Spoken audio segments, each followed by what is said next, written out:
yours, waiting on the sexy flow. Come get it all, are you gonna make me yours? Waiting on the sexy flow. I'm trying not to think about. इन दिनों में गांव की लड़कियों के साथ मियाँ जी के हवेली में इनकी बीवी से सिपारा पढ़ने जाती थी। तभी एक दिन इनकी बहू की ज़ुबान ने ये बात सुनी कि मेरे अब्बा दूसरी शादी कर रहे हैं। इस वक्त तो मुझे ये समझना थी कि वहाँ औरतें क्यों हम दोनों बहनों के लिए अफसोस कर रही थी और हमदर्दाना निगाहों से देख रही थी। लेकिन बाद में जब साबका पड़ा तो पता चला कि नई माँ क्या होती है। जब नई माँ आ गई हम दोनों बहनें बहुत खुश हुई। वो जवान और खूबसूरत थी। इसके हाथ पांव गोरे गोरे थे और चेहरा तो ऐसा उजला था जैसे चांद की तरह चमकता था। घंटों में इसकी सूरत तकती रहती। हैरान थी कि हवेली में औरतें नई माँ के आने से क्यों खौफज़दा थी, जबकि वो तो इतनी अच्छी औरत थी और इसके पास से मेरा उठने का दिल नहीं करता था। जब किसी काम से बुलाती मैं दौड़ी हुई जाती क्योंकि मुझे इसका काम करना अच्छा लगता था। कुछ माह बाद मेरी नई माँ ने एक चांद से बेटे को जन्म दिया तो हम दोनों बहनें फूली ना समाईं, क्योंकि दादी यही कहती थी, तुम लोग खुशबख्त नहीं हो, तुम्हारा कोई भाई नहीं है, तुम्हारे बाप का नाम लेवा नहीं तो इस ख़ानदान का चिराग कैसे चलेगा। दादी की हर वक्त की ये बोल हमें एहसास दिलाते थे कि वाकई भाई के बग़ैर हम बदबख्त हैं। काश कोई भाई होता तो हमारे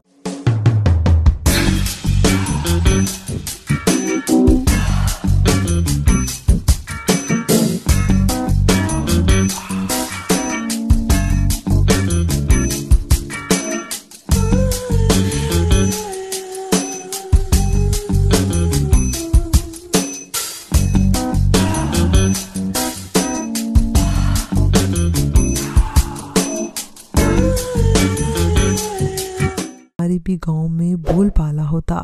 खैर से भाई आ गया तो हम बहनों ने खुशी के चिराग जलाए। अब हमने मदरसे जाना छोड़ दिया था, जिसको गांव में मदरसा मगर शहर में स्कूल कहा जाता था।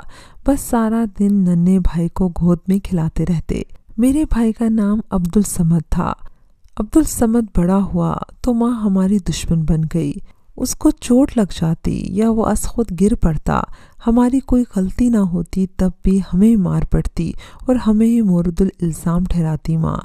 वही औरत जो पहले हमें इतनी अच्छी लगती थी अब इस कदर खूनख्वार हो गई कि नज़र भर कर देखती तो मुझे झरझरी सी आ जाती। उन दिनों में 7 बरस की और मेरी छोटी बहन लुबना 5 बरस की थी। इसे तो अपनी सगी माँ की सूरत तक याद न थी। नई माँ कहती थी कि तुम दोनों छुपकर मेरे बच्चे को मारती हो, कहीं जान से ना मार दो।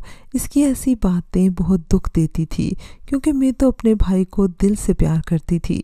दादी हमें नई माँ की घड़कियों से बचाने की खातिर मियाँ जी के खेतों में भेज देती थी, जहाँ हम सब्जियों के दरमियान उगी हुई जड़ी बूटियाँ निकालती थी। सुबह से शाम तक खेतों में काम करने से हमारी सेहत खराब रहने लगी थी और बालों की लटें मैल से रस्सियों की तरह हो जाती और इन्हें धोने का मौका भी ना मिलता। तभी रात भर चूहे काट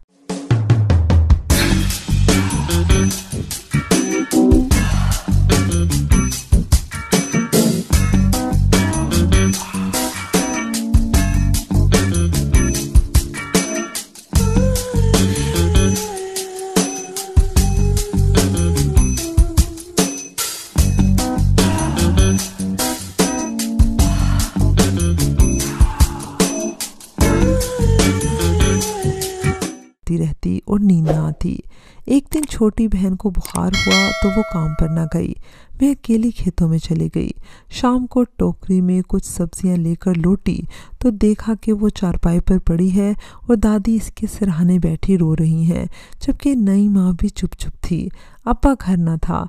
फिजा की सोगवारी से अंदाज़ा हो गया कि लुबना या तो मर गई है या फिर मरने वाली है। लुबना के मरने से मैं बहुत तन्हा हो गई। अब बाप को भी एहसास हुआ कि इसकी लापरवाही से ही माँ हम पर शेरनी हो गई थी। लुबना इसी वजह से इस दुनिया से चली गई थी। अब्बा दूसरी बीवी पर कड़ी निगाह रखने लगे थे। ابا کو شاید لبنہ کا غم بے حد ہوا تھا کہ ان کا رویہ روز بروز بیوی سے سختر ہوتا گیا، یہاں تک کہ اب اس پر ہاتھ اٹھانے لگے تھے اور بات بات پر جوتا اٹھا کر مارنے لگے۔ ان حالات سے میری ستیلی ماں کی حالت بدتر ہو گئی۔ ابا نے لبنہ کی موت کا ذمہ دار اسے سمجھ لیا تھا۔ ظلم سہتے سہتے میری دوسری ماں بیمار پڑ گئی۔ ابا نے اس کا علاج نہ کروایا، بلکہ اسی حال میں وہ گھر کے سارے کام کرتی۔ گھر کے تمام کام ہی اس کو کرنے پڑتے تھے۔ ماں کو دن رات بخار رہنے لگا، اس کی ہڈیوں میں درد ہوتا تھا تو رات بھر وہ کراہتی رہتی۔ مجھے ترس آ جاتا، مگر میں ڈر سے اس کے نزدیک نہ جاتی۔ رو رو